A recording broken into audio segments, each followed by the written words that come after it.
Hi, everyone. So thanks very much for joining us here again at SIT Study Abroad. My name's Ian, and I'm one of the admissions counselors here for the Africa and the Middle East regions. Here today, I'm joined with one of our alumni from the South Africa Multiculturalism and Human Rights Program. Would you like to take a moment to introduce yourself?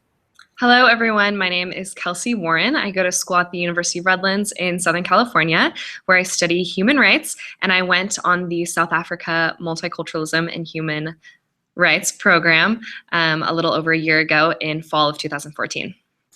Excellent. Well, thank you very much for taking some time today to join us. I know we've had some technical difficulties getting you on the line, but hey, that's the 21st century nowadays. So, first question for you. There's many options out there to study abroad in South Africa or Cape Town. So what really appealed to you about the SIT model and made you want to go on SIT Cape Town? Yeah. So initially, it was really funny. I was like looking into the more like traditional, in my mind, trips to like Europe, and then I started listening to more of what I felt like I wanted my experience to truly be. And all of my friends who had studied abroad, all the ones that I thought came back new and just like really awesome, did SIT. And so I started looking into SIT programs. And I am really interested in human rights studies. So all of the programs that were provided were really perfect. And so I started honing down in on the theme that I wanted to focus on, which was the like human rights sort of nature.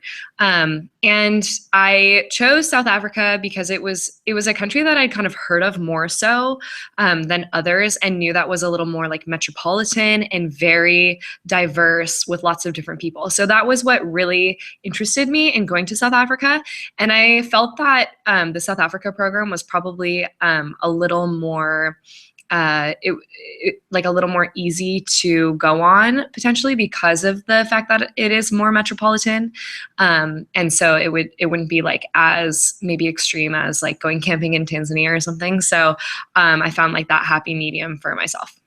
Oh, you can definitely find very rural, very camping experiences in Yeah, South Africa which as now well. I want. Yeah, of course. Well, Yeah. once you go to Africa, it gets under your skin and you'll never stop going.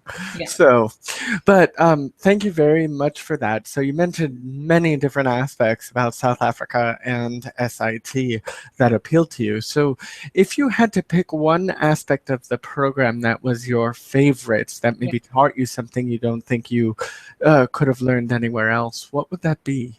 Sure. I can imagine what other students have probably said at this point, in which case I can probably agree with all of the homestays and things. What really that I've taken away is the independent study project.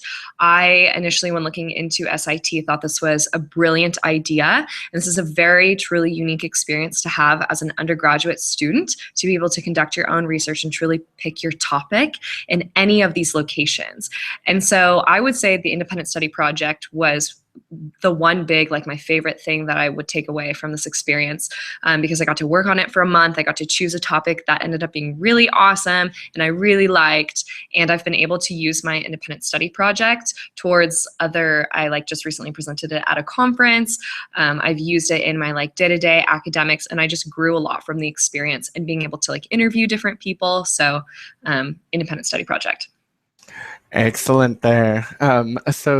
With the independent study project, what did you study, and have you had a chance to continue those studies along the lines of the theme or the topic while you're back at Redlands?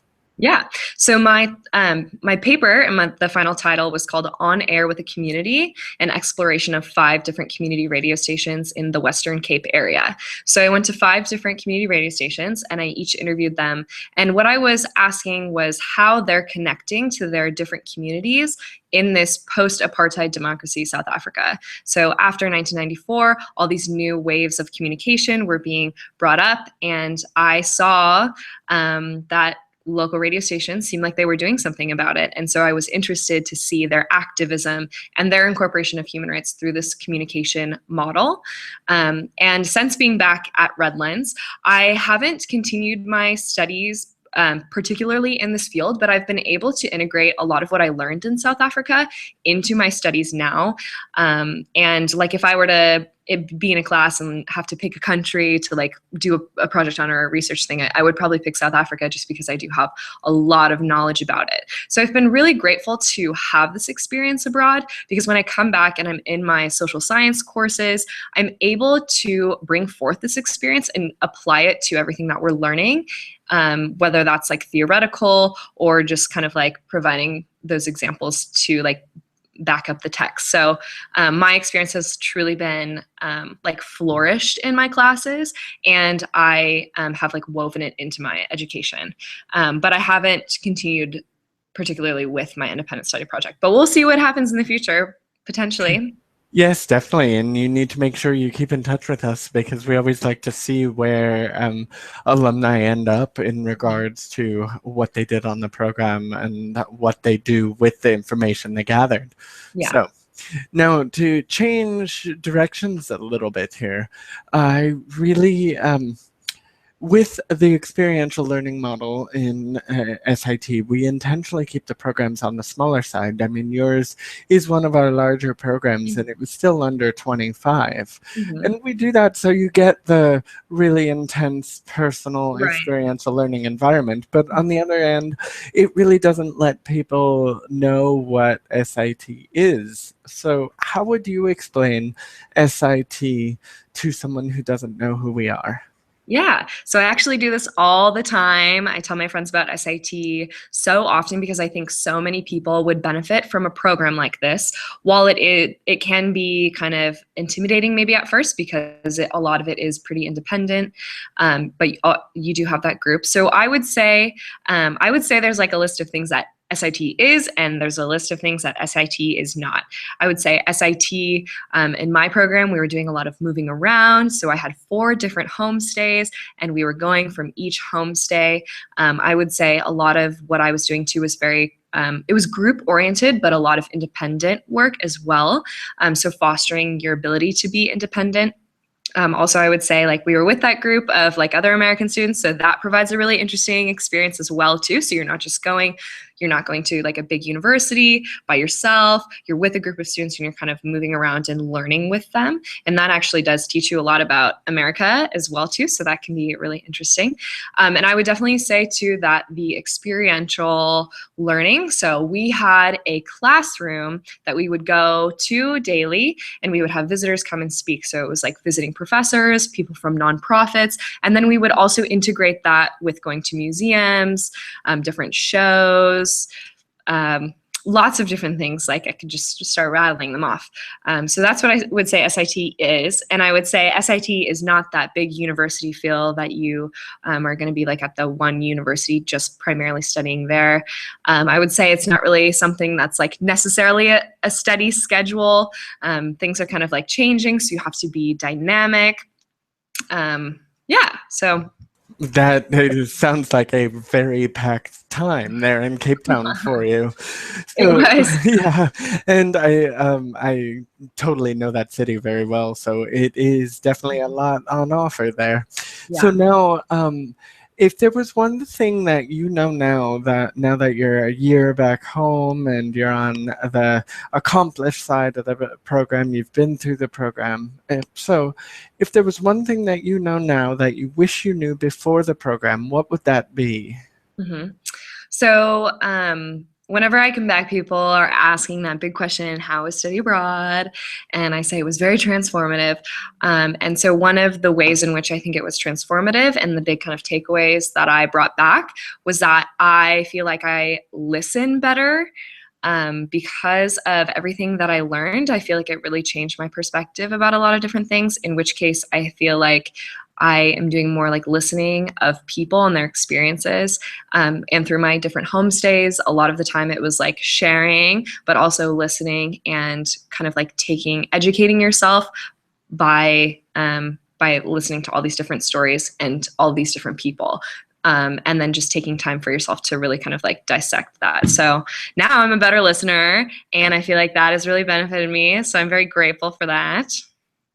Yeah, and in Africa, there's always time. There's always time to listen. So, True. Very true. Yeah. All right. Well, we've come to the end of the interview today, but I always like to give the alumni the last word. So, um, what one thing would you say to the student out there who's considering studying abroad in Cape Town or South Africa or just in general? What would that Yeah. be? So I would say we have in the US, our education can be potentially skewed on our knowledge of global issues and our understandings of different cultures of different parts of the world. And I would say to let your stereotypes of other people and other places down and allow yourself to be open to the opportunity of having an experience in Africa, in sub-Saharan Africa, because these experiences, like I've just mentioned to you, can truly treat you or can truly provide you with a lot of different views and ways that you can change, and just to allow yourself, like what I did in the beginning, to go away from the traditional and to think about ways in which you can foster your best sort of growth. So that's what I would say. Excellent. Very well said. So thank you very much again for taking some time today, and I wish you the best of luck as you complete your academic career at Redlands. Thank you. Have a good day. Thanks, you too.